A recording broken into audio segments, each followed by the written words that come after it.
Nate Sala, aka Wise Disciple on YouTube. I was just saying before we started that you are the only person from American Samoa I have ever met. I grew up in New Zealand, and I don't know where those are geographically, but I feel like it's probably a lot Close. closer. Yeah. But dude, that's fascinating. Can I tell you my one story from American Samoa that I know? I'm going to tell you. Here we go. Okay, Do so it. all I remember is that I'm a big soccer fan. I grew up in Amsterdam in Holland, and so that's the religion that is enforced upon children.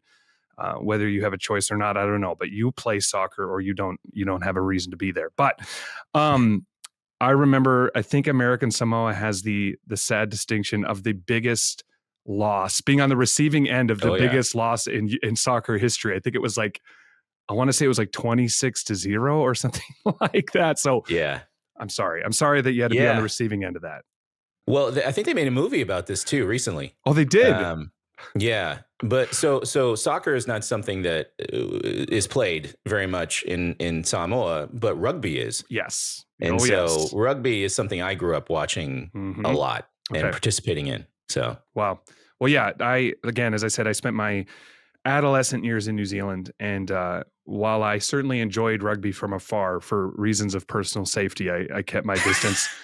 And we had a lot of not American Samoans, but a lot of Samoans, of course, in New Zealand, and they were big, scary, very athletic, and also the sweetest people at the same time. It was so cool. I had a lot of very good friends from Samoa.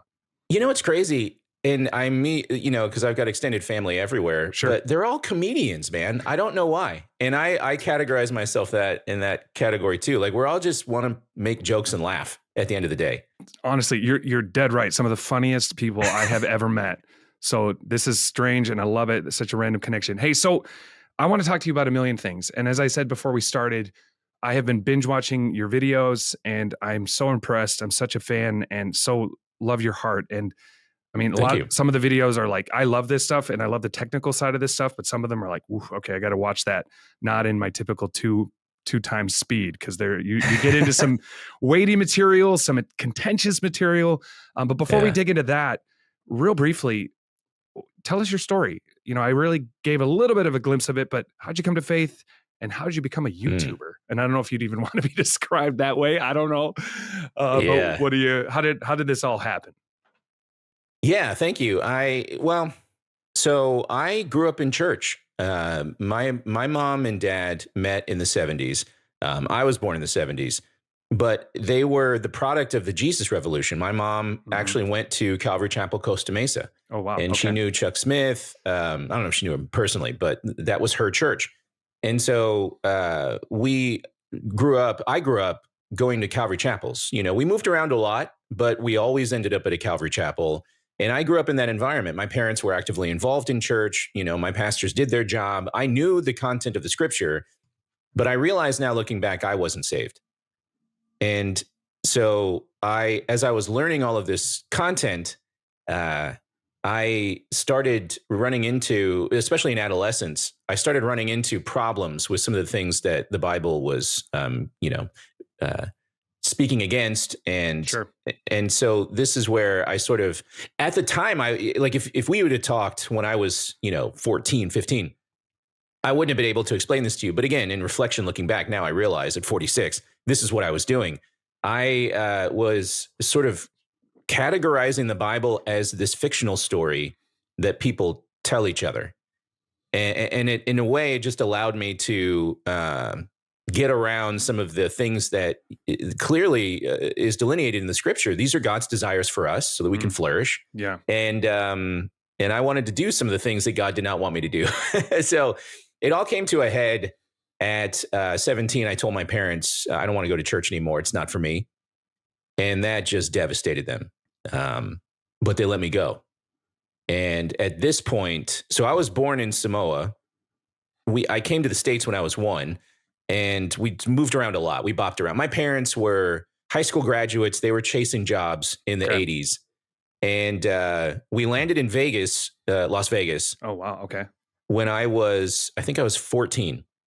And so did that for a few years. And so at 17, my parents So now I'm a dad, right? And I'm like, my goodness, right? What were they thinking? But they just they let me loose in Las Vegas. Yeah, there's a And reason my parents got my brother and I out of Amsterdam in our teenage years right. as opposed to moved in. But anyway, we all have our different ways. Crazy. Yeah.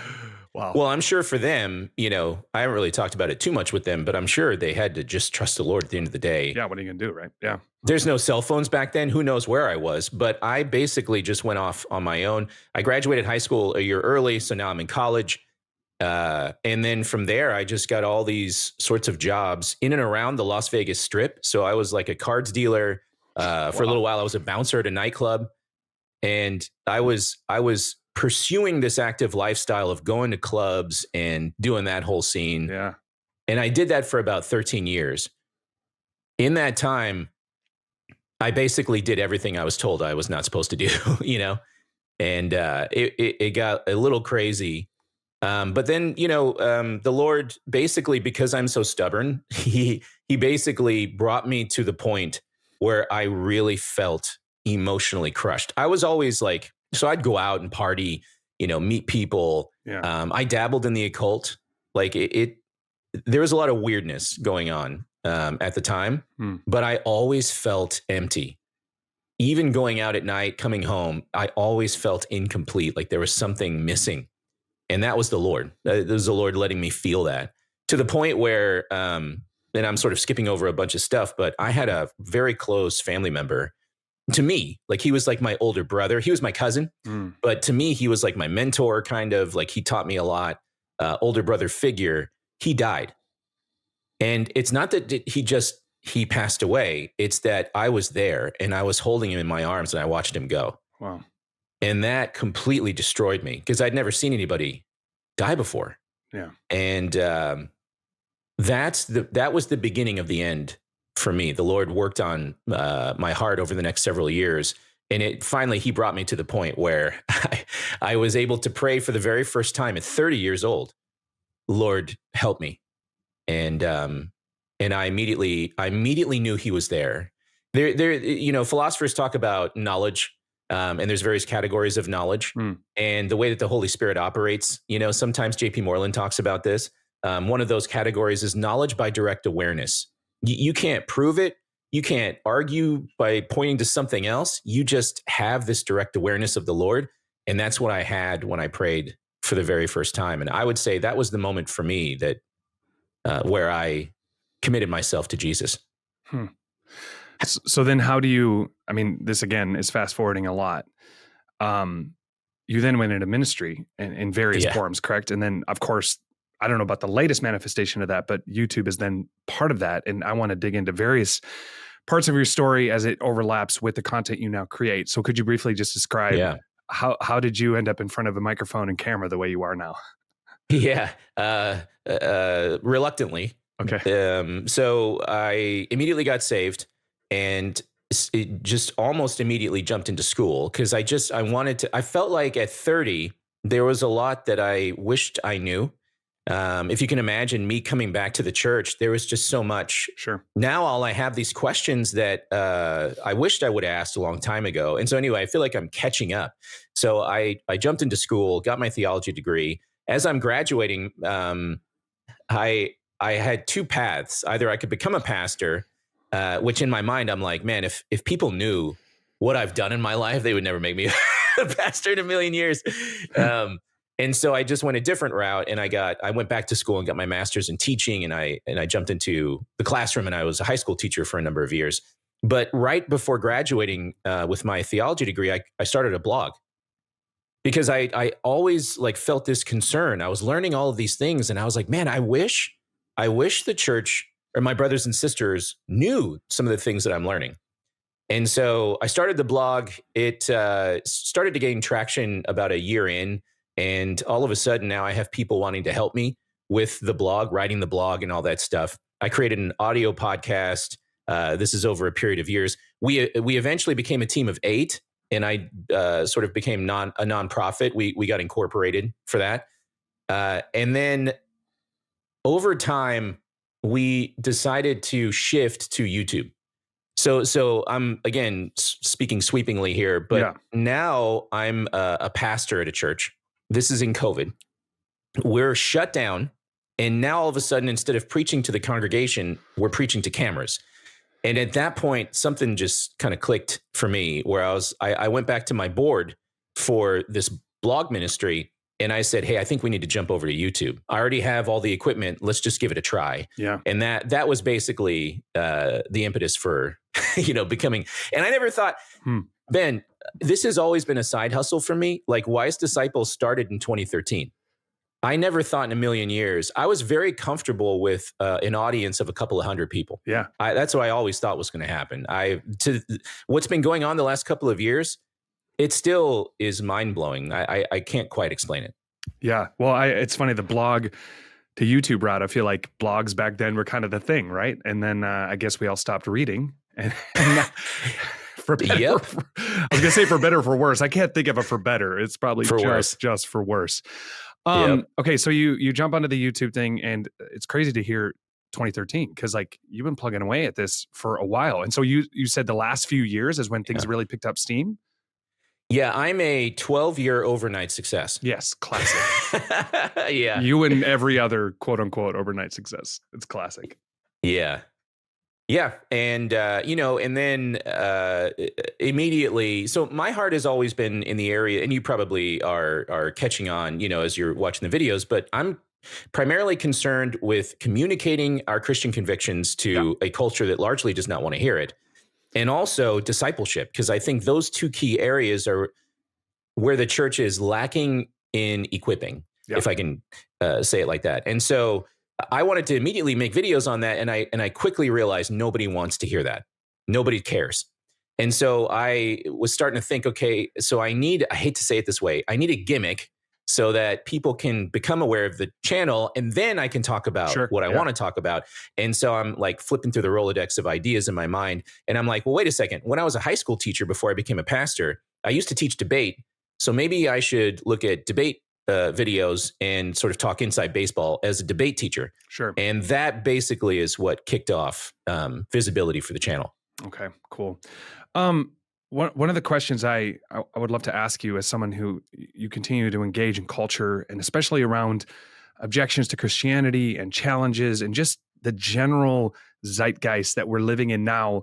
We've had a lot happen. You mentioned COVID, but prior to that, we had the rise of new atheism, and it'd be interesting if that rise was more concurrent with YouTube, what kind of impact that would have had. But that was a little bit before, I think, when it was at its high watermark.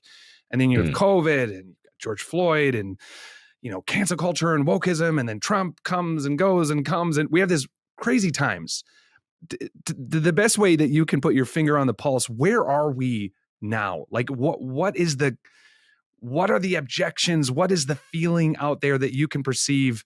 And maybe more specifically, what kind of opportunities and challenges do you feel like that presents to a follower of Jesus who's trying to be faithful in and outside of the church? This is, to me, this is the $6 million question. So thank you, Ben. I'm struck by how the way that I look at it is kind of waves. It's like things move in various waves of zeitgeist moments, I guess. So you talked about the new atheism, and that was post 9/11. And I remember the four horsemen of the atheist apocalypse, and they made quite the rounds, going around and debating. As a matter of fact, I met Christopher Hitchens, who was one of the four horsemen, as he was debating Dinesh D'Souza in Las Vegas.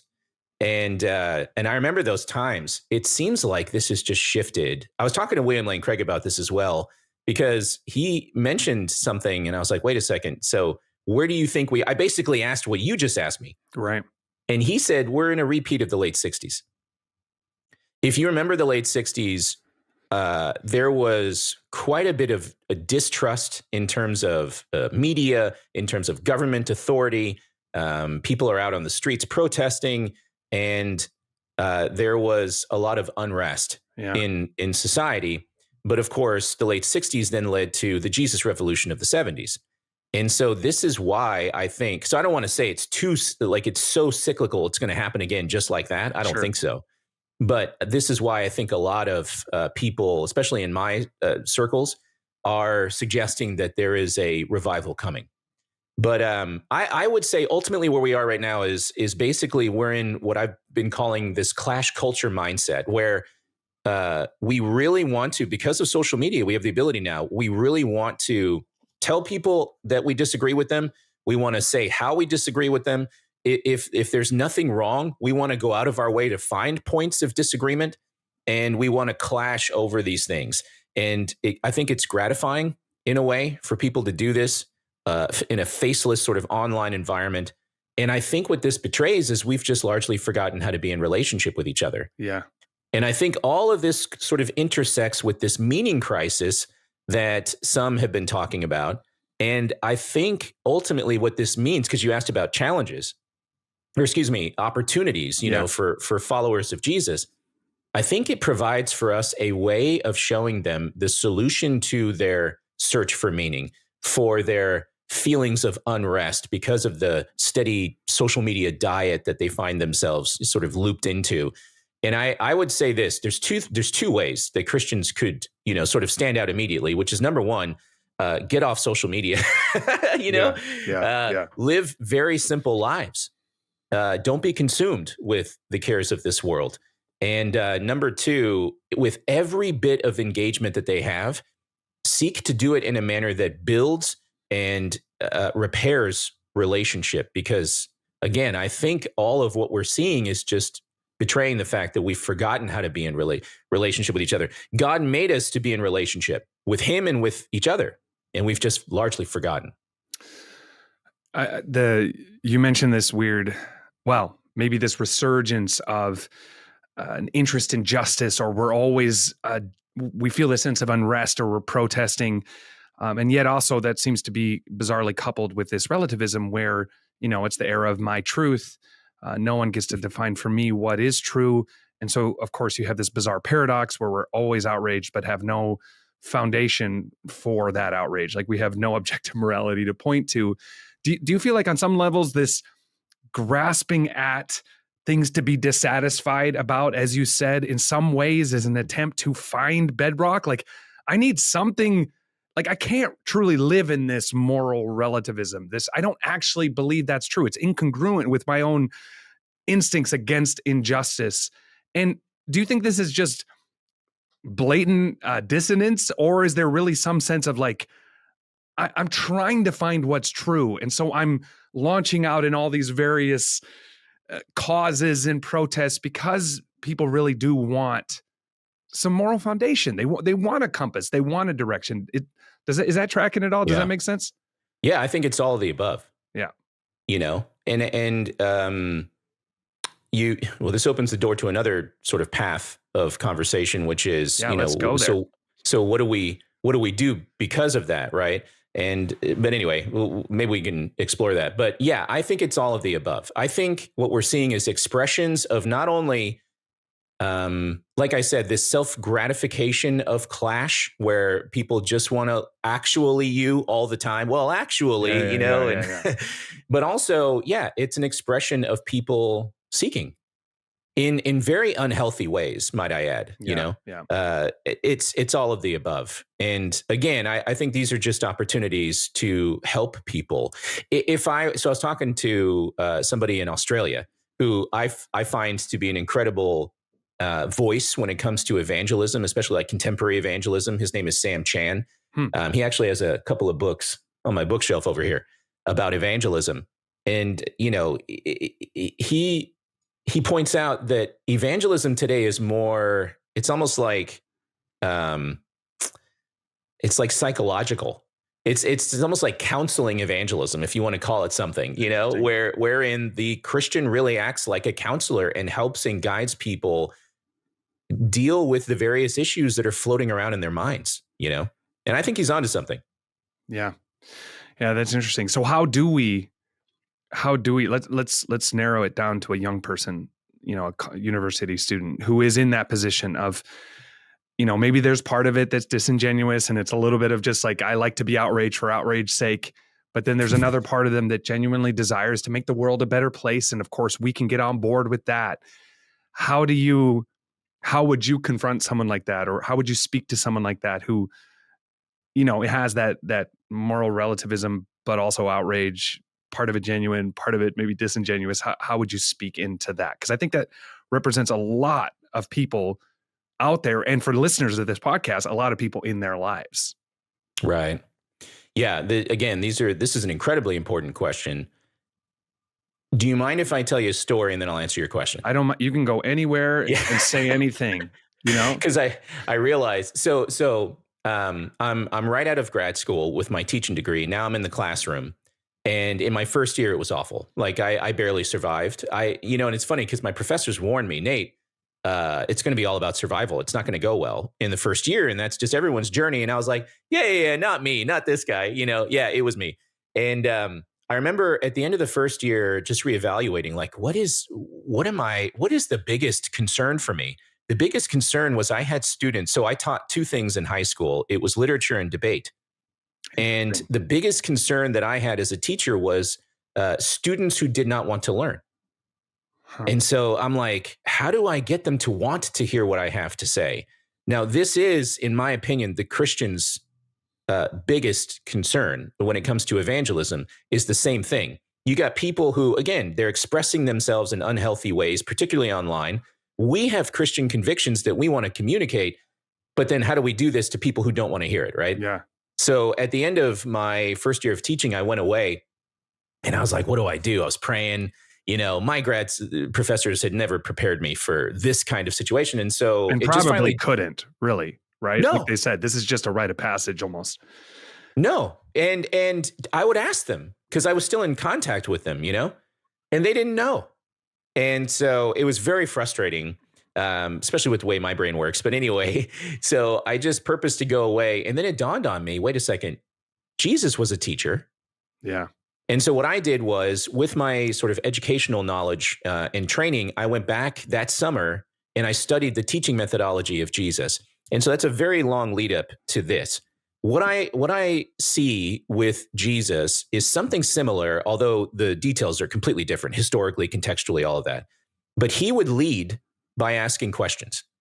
And that is what the biggest takeaway, I think, for your audience, for mine, that I could communicate right now, is when you run up against somebody, whether online or in person, and they're expressing themselves in all these ways, don't lead off by just saying, well, here's why you're wrong, and here's my Christian convictions, and and you need to be quiet. Just put the focus on the person that you're talking to, whoever they are, and just start asking some key questions about themselves. Yeah. Getting them to reveal more and more about who they are, why they think the way they think. And when the worldview slips out, which it will, because guess what? Everyone has one. Yeah. Well, then you can start to zoom in and ask even more questions about that worldview. This is what Francis Schaeffer kind of talked about, which again, I mean, we're talking about a repeat of the 60s. I mean, Schaeffer was in that sort of pocket of time, but Francis Schaeffer called this tearing the roof off. Yeah. And that right there, we can say a lot more, but that is the approach that I would suggest people take. This is what I do. Yeah. So I think a lot of people, when they seek to approach people, I feel like there's a couple of ways that they go, and I think they deviate from what you just expressed. And I want to clarify that, because I think on one level, we come out with our Bible verses, right? And look, Let me be very clear. I believe in the Bible, authoritative, infallible, et cetera, all those things. But to a world that, like you, grew up maybe culturally that way, but eventually came to a conclusion that this was just a fiction people told themselves, we have to argue for it, not from it. And so there's that approach, which I think falls flat. And then the other one is, I think we come out right in the teeth of the hot button topics. And we maybe go, okay, I'm going to come out with either my politics or my abortion or my LGBT. And again, you have great videos on all these things. So I know you believe in speaking into them. But as we're talking about sort of this street level, everyday person engaging with someone outside of the church, kind of comment on both approaches. And maybe you disagree with me, but would those deviate from sort of your suggestion of asking questions? And as Francis Schaeffer said, ripping off the roof, which even in of itself is going to be exposing, right? He even mentions that, but in a different way, right? Yeah. Yeah. So what my videos are a little misleading. I mean, I guess if we're trying to think about I'm going to clip that part. Boom, just boom right there and lead with that. There's the viral part. Yeah, because and I had to spend time thinking about this, man. Like, who is my audience? If you go back far enough, which I do not suggest you do this, but like every YouTuber has their deep catalog. Yeah, I know. Right. But if you go back far enough, you'll notice a shift in sort of the tone, in the demographic that I'm engaging. It really was, the Wise Disciple really started out way more apologetics oriented. In other words, I'm talking to skeptics. And then it kind of shifted. And it was just because it dawned on me, what God has called me to do is talk to people who are already Christian. So Ephesians like 4:11-13 is my concern. Yeah. Equipping the saints for the work of ministry, in other words. But then also as a subset of that demographic, I'm talking to people who are genuinely seeking truth. These are people who will not normally voice their disagreements or where they are in terms of worldview in a face-to-face engagement, but they're online searching. And I realize those are my audiences. So what I mean by that is my videos are speaking directly to these people who we've already overcome this barrier, so to speak, that still exists in most people's engagement in the real world. And so that's what I mean. Like in the real world, because I think that's what you're asking me is like, how can your viewer right now turn off this video and then go outside and engage his neighbor? Yeah, exactly. Or his family member who doesn't know Jesus and doesn't want to know. Well, there's this barrier that your viewer has to first overcome. It's a barrier that's not overcome by arguments or anything that you could possibly throw at them in terms of a Bible verse. Unfortunately, It's a barrier of it's a prejudice. Yeah. It's a prejudice against the things of Christ. And the only way that you can overcome this initial prejudice is by getting the person to trust you enough to want to hear what you have to say.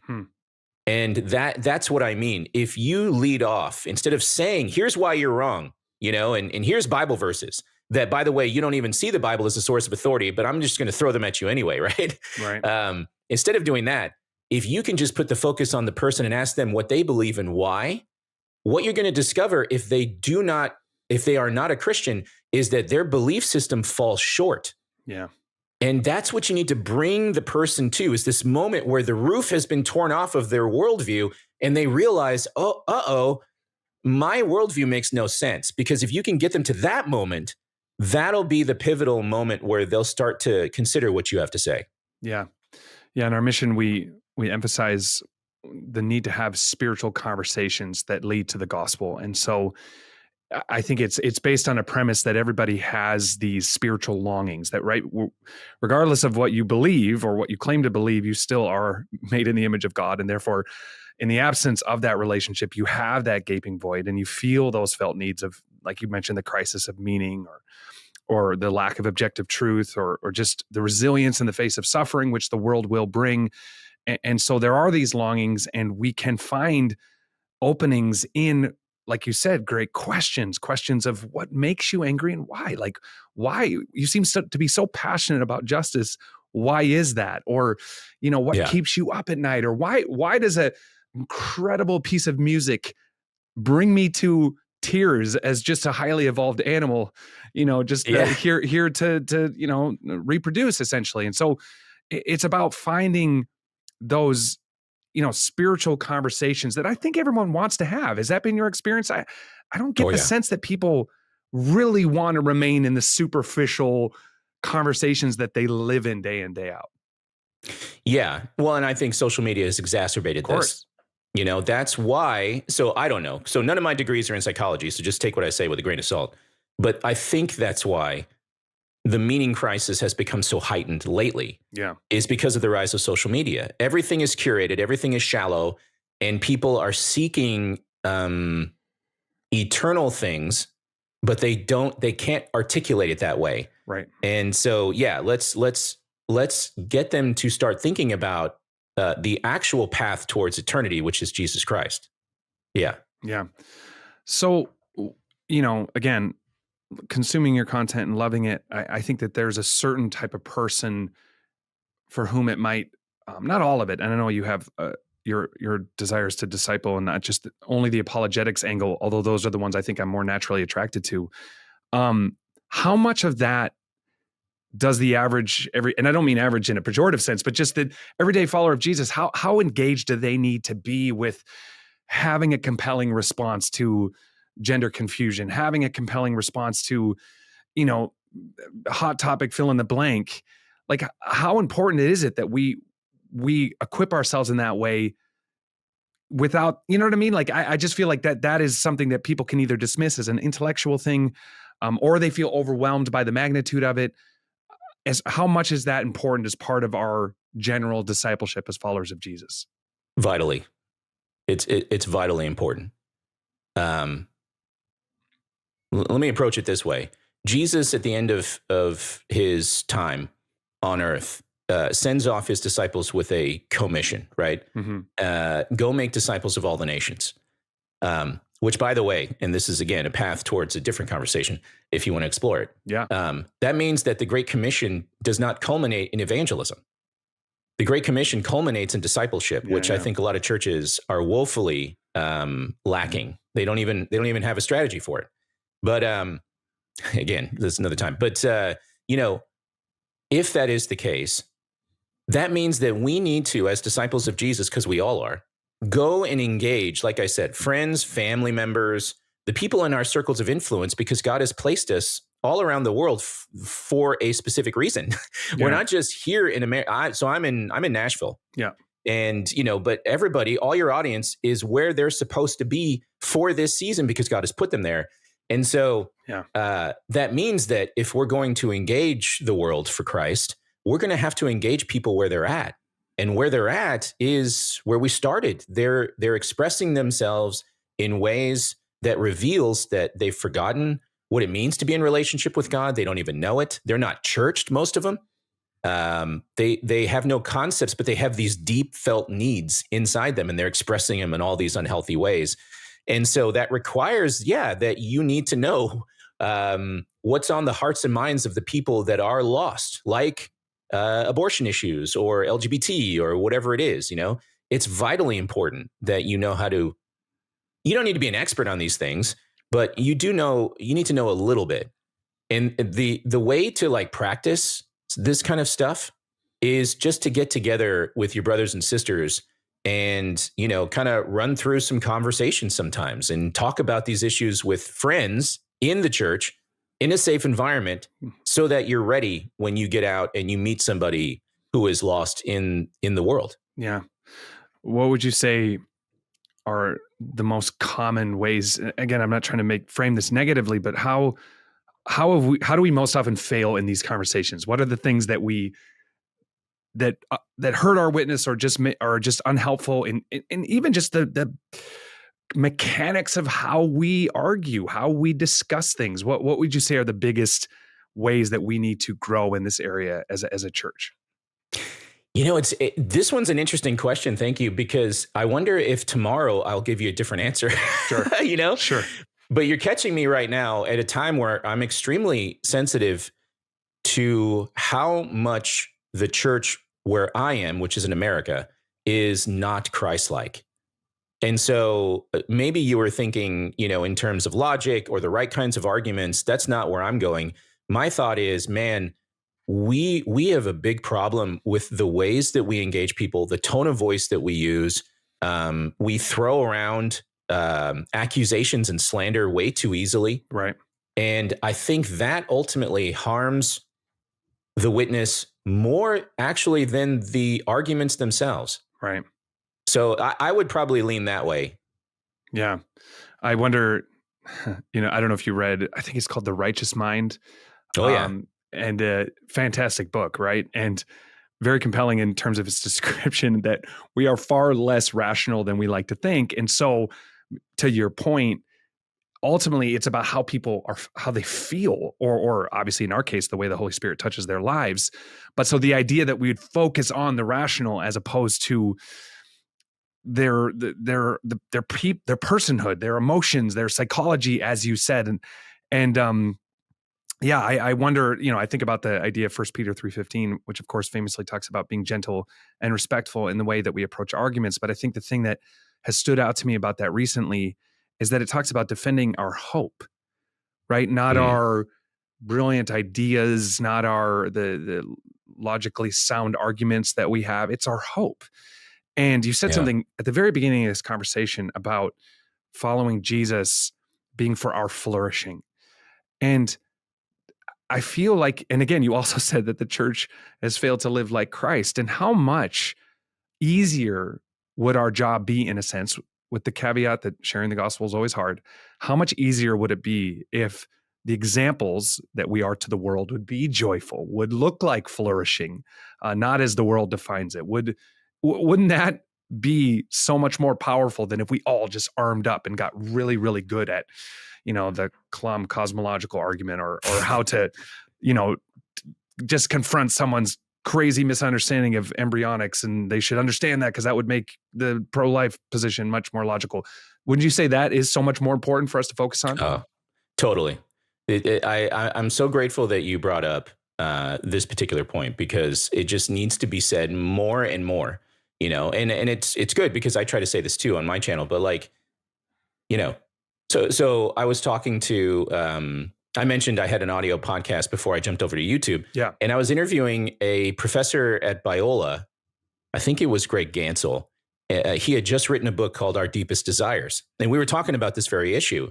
And he said to me, I'll never forget it. He said the greatest thing that you can do to get somebody to change their mind, because if you think about it, I mean that's ultimately what we're doing to somebody who is rejecting God, is we're trying to get them to, we're persuading them. I mean, this is what the word that Paul used was persuasion. Yeah. But the greatest thing to do that is not to give the kalam, to not give the best argument. The greatest thing to do is to get them to the point where they say, "Man, I want to be like Ben. Yeah. I want to be like Nate." Yeah. And yeah, you're right. Like Jonathan Haidt points this out. Like it really, there is an emotional component that is weaved into just about every thought and belief system that we have. And that's why I was saying at the outset, we need to overcome this prejudice barrier with getting people to trust us. But and that sounds manipulative, and I get it. But that's not manipulative. It's just called being a human being, Yeah. Yeah. spending time with people, loving them well, and watching what happens next. I mean, that trust naturally flows. Yeah. And fair enough when we say, hey, intellectually follow this thing, but just don't look for evidence of it in me, right? Just don't look for evidence of it having any impact on my community, right? Like, of course, like that's a fair accusation. And I think about some of the profound examples of that I've had in my life. I think about way back when I was in high school, and I had a friend and really had a heart for him. He was a really bright guy, but struggled with mental health stuff before that was the thing that everyone struggled with, apparently. And he, we had a lot of intellectual conversations, didn't really go anywhere, but he came to my house and we had a Bible study. And, one of the things that has always been a feature of my culture, the culture that my family's been a part of, and our mission is we'll take time at some point to go around and speak words of affirmation into people, real spiritually grounded things, and then pray over a person. And we'll do that in a very, it takes forever. And as a high school student, I was like, man, this is gonna take like 4 hours. But we did that. We went around one by one. Hey, I see a generous heart in you. You're the kind of person who always rushes in when there's a need. And we did this thing, and he talked to me afterwards and he said, I have never in my life experienced people doing that. Mhm. Never have I seen people just take the time to speak that kind of encouragement over people. And that was it. Mhm. I mean, that was it. I didn't need to say anything else. He gave his life to Jesus. I mean, it was like, Mhm. if that's what it means, if that kind of love, imperfect as it was, certainly, but if that is what it means, I'm in. Right. So Yeah. again, we're not trying to manipulate people, but it's evidence of the reality of what we're saying. And I think that's what Peter was talking about. Yeah. Yeah. Yeah. And we get our cues from the Lord because the Lord is the one who has done this, Yes. in the past, right? It's always funny to me when you read Gideon and the angel of the Lord, calls him a great mighty man of valor. Meanwhile, he's a coward and he's hiding in a cave Yeah. from the Midianites, but it's the same principle. That's what I mean. We get this from the Lord. We live this out and it carries on. Yeah. Well, Nate, I honestly feel like, all the rabbit holes or trails, I can never remember which one of those expressions is, but I feel like I go down all the different paths that we mentioned. I want to be respectful of your time. But what do you feel like God's saying to you? What do you feel like is next? What are you dreaming of? I would love to just hear what God has put on your heart. And I would love to be able to know that, to support you in that, and to continue to be praying that God would do that in your life. So what are you feeling? What's next? Thank you. For a wise disciple. Wise disciple, or just anything you feel like God is saying to you? Well, so at the end of every year, I kind of go away for about a couple weeks and I just pray and I try to get something from the scripture to hold on to in terms of like an anchor text that will help to guide me. And so I did this at the end of 24, heading into the new year. And I really was taken with Jesus' response to the devil in the wilderness, which in Matthew 4, which is man shall not live by bread alone, but by every word that proceeds from the mouth of God. And based on that, I started a second channel. And the second channel is purely Bible study. It's deep dive Bible study into the Gospel of Matthew. And I've called it Every Word. So makes sense. So in terms of what I'm doing, I have the two channels. And so I'm still plugging away at Wise Disciple Every Word. But also, funny you ask, because as of this recording, I think we're going to go live with this in a couple of days. So the end of this week, we're going to launch a debate masterclass. Oh, cool. Where I sit with people who go through the class. There's 8 episodes and quizzes and a certificate of completion. And you can learn how to debate. You not only learn like the fundamentals of debate, deconstructing arguments and all of those things, but I give you my philosophy of winning because I want you to get up and win if you're going to represent Christ. So that's about to launch. And I'm excited about that. I don't know what's going to happen, but the Lord does. So those are the pieces that are in front of me at the moment. Awesome. Well, I appreciate you, man. And like I said, I am cheering you on and I'm grateful.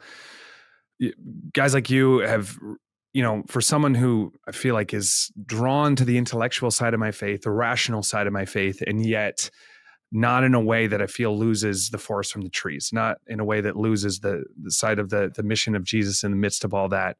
It's really been encouraging to see what you're doing. So yeah, we'll be praying for you. I hope we can do this again.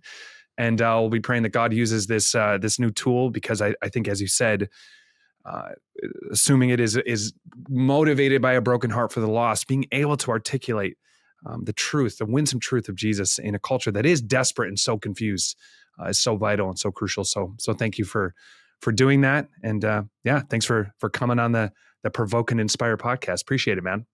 I appreciate you, Ben. It's refreshing to know there's brothers like you out in the space, and it was an honor to be with you. Thank you. Let's do it again. I love it. Awesome.